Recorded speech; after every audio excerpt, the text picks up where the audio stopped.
Vamos falar agora sobre spread bancário. O que é spread bancário, pessoal? Ela é a diferença que o banco paga ao captar um determinado recurso e o quanto ele cobra para emprestar esse mesmo recurso. Exemplo, quando você coloca o seu dinheiro na poupança, naturalmente você está emprestando o seu dinheiro para um banco através de colocar ele dinheiro lá e esse banco vai te pagar uma rentabilidade, tá? Então, essa rentabilidade é o pagamento que o banco está te fazendo por você emprestar esse dinheiro para ele. O banco vai pegar esse seu dinheiro que está lá na poupança e ele vai emprestar para outras pessoas através das linhas de crédito dele. E quando ele empresta esse dinheiro para outra pessoa, ele vai cobrar uma taxa X de juros lá, que é a taxa de empréstimo que ele vai cobrar. Então, a diferença entre essa remuneração que ele te paga através da poupança versus a remuneração que ele recebe através lá da taxa, nós chamamos de spread bancário. Eu trouxe aqui um exemplo, vou abrir aqui para vocês entenderem aqui um pouquinho melhor, tá? Deixa eu abrir aqui essa tabela. Então, vou aumentar aqui para você ter uma visualização melhor. Então, olha, nesse exemplo que eu trouxe para vocês aqui, eu trouxe aqui de 2004 até 2010 uma tabela, né? Onde ele mostra aqui a taxa de aplicação versus a taxa de captação. Nesse exemplo aqui, ó, percebam que esse banco, ou essa instituição aqui que a gente está analisando, ele fez uma captação a 17,55, ou seja, ele pagou pelo dinheiro que ele captou de 17,55 e ele teve uma taxa de aplicação de 53,11, ou seja, ele cobrou para emprestar 53,11.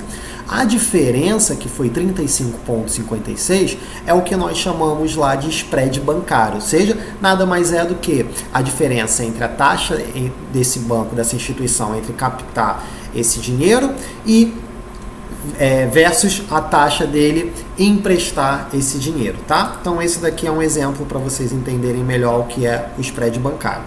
Voltando aqui à nossa aula, eu vou mostrar para vocês aqui qual a composição, tá, que é calculado esse spread.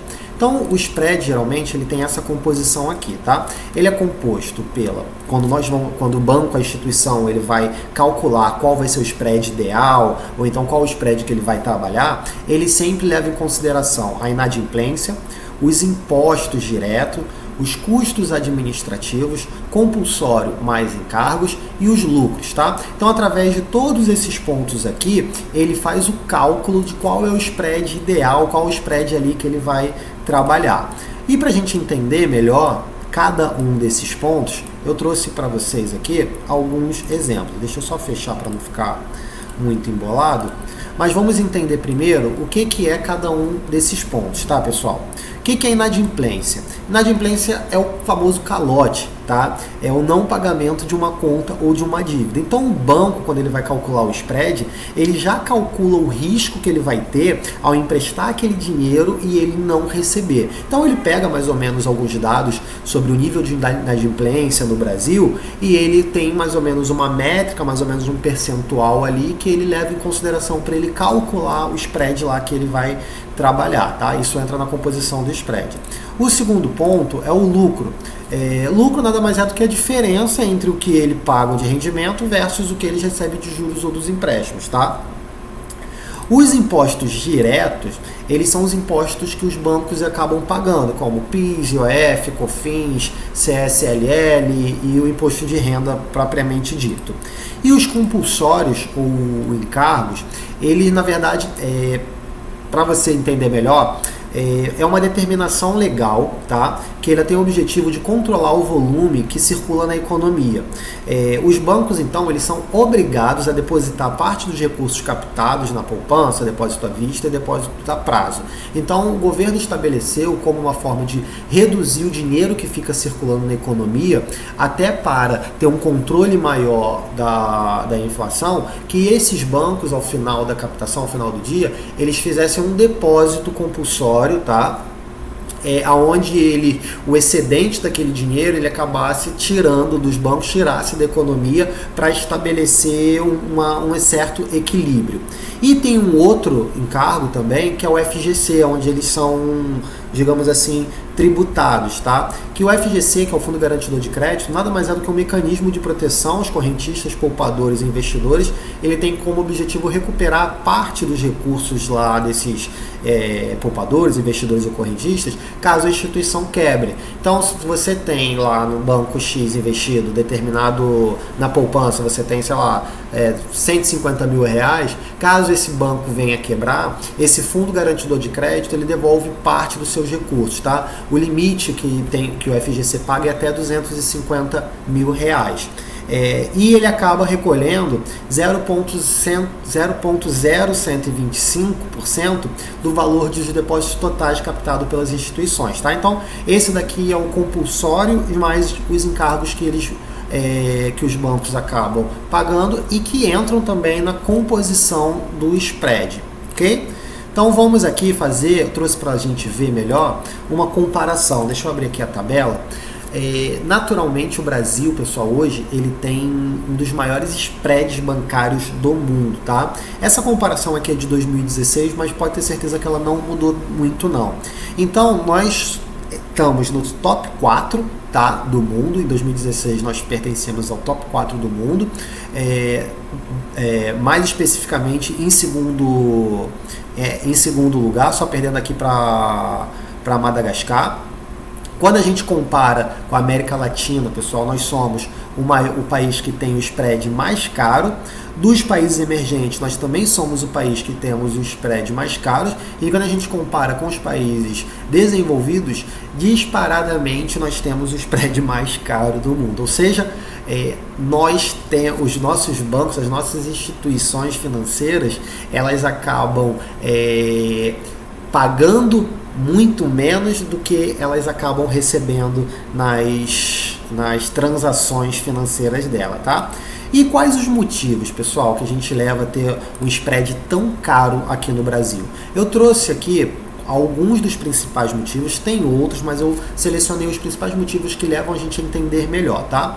Então, o primeiro, nós temos uma concentração bancária muito grande aqui no Brasil. Diferente de outros países emergentes, onde esse setor é mais pulverizado, no nosso país, os 5 maiores bancos detêm 82% de todos os recursos. Eles têm 90% de todas as agências bancárias e os 4 maiores bancos concedem 80% de todo o crédito. Então, com isso, acaba sendo uma espécie de um cartel onde eles podem, não é que podem, mas eles fazem esses aumentos, essas taxas, na verdade, esses spreads, de uma forma mais abusiva, porque só tem eles, você tem pouca concorrência, né? Um outro ponto é uma inadimplência alta. Aqui no nosso país, apenas 16% dos recursos que não são pagos, ou seja, que dão um calote ali, né, eles são recuperados. Quando a gente vai analisar com países desenvolvidos, esse índice chega até 69%, né? Então, no Brasil, nós temos um risco de calote muito grande. Então, por conta desse risco, os bancos tendem a colocar uma gordura maior ali na remuneração que eles vão receber, para caso haja esse risco de calote, haja esse calote, na verdade, eles ainda continuem preservando as margens de lucro deles, né? Outro ponto são os juros e inflação. O Brasil acabou que ele sempre teve um histórico de estabilidade econômica muito alta, né? Então esse histórico de estabilidade econômica, ele acaba gerando também uma preocupação dessas instituições, uma previsão futura que isso possa voltar, e naturalmente eles acabam colocando esse spread, essa gordura também maior. Um outro ponto é a carga tributária muito elevada, que faz com que as instituições repassem esses custos ao seu cliente final. E nós também temos um crédito bancário muito direcionado aqui no Brasil. Só para vocês terem noção, 50% do crédito do Brasil, do crédito circulante no Brasil, ele é direcionado. Então, ele basicamente é direcionado ao BNDES, ao crédito rural e ao crédito imobiliário. Então, quando a gente pega o restante, ou seja, os outros 50%, é o que sobra para todas as outras atividades da economia.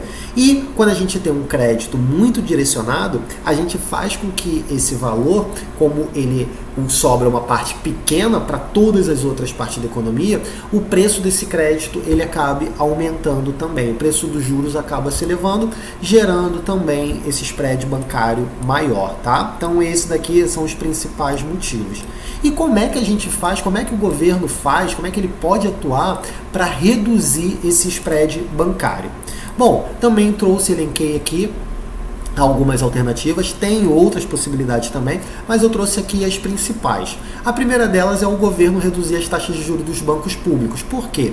Toda vez que o governo tem uma redução nas taxas dos bancos públicos, estamos falando aqui de Caixa Econômica e Banco do Brasil especificamente, ele aumenta a concorrência pelo crédito, fazendo com que as outras instituições, as instituições privadas, também façam a redução do custo do crédito, fazendo com que esse spread diminua. Um outro ponto que o governo pode atuar é aumentando a rigidez na concessão de crédito, ou seja, eles sendo mais seletivos, bancos, as instituições bancárias sendo mais seletivas para a concessão desse crédito, para assim reduzir o risco de inadimplência. Então, se você reduz o risco de inadimplência, naturalmente não tem por que você cobrar um spread tão caro, porque você tem um risco menor de você tomar um calote.